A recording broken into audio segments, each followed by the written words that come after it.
Okay guys, nakita nyo ini ang suba. Ari kami karon sa suba. Ari kami subong sa suba. Kay magahiwat kami sa isa ka sagradong bautismo. Mayara sang 15 ka mga kalag nga nagbaton kay Ginoong Hesus agod sa paghugas ang ilang mga sala kag pagbaton bilang personal nga manluluwas. Ari kami karon, ari ang mga tulugmawan sa akong likod. Alright.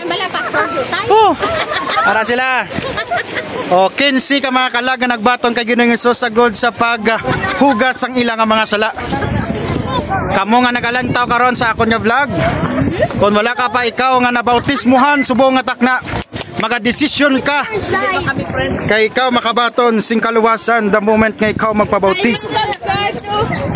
Kay ikaw pagabautismuhan sa ngalan ni Ginoong Hesus. Nakita nyo na yung sa likod ko muning mga kauturan. Ang bugos nga langit nagakasadya tungod sang isa ka tawo nga nagbaton kay Ginoong Hesus bilang personal nga manluluwas. Ang isa ka tawo nga halin sa kadulom pakadto sa kasanag, ang isa ka tawo nga naghalin sa pagpakamalaot pakadto sa pagkamatarong, kag ang isa nga nagbaton kay Ginoong Hesus bilang personal nga manluluwas. Ang langit nagakasadya tungod sa pagbaton sa sini nga kaluwasan. Gani abyan sa sini nga takna kung ikaw wala pagid nakabaton kay Ginoong Hesus. Bato na siya kag magpaidalom sa sini nga santos nga bautiso.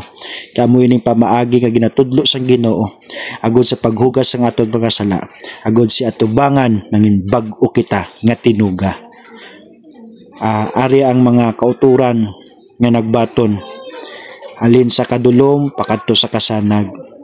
Kag karon ila ginbaton sing hanuot ang imbitasyon sang Ginoo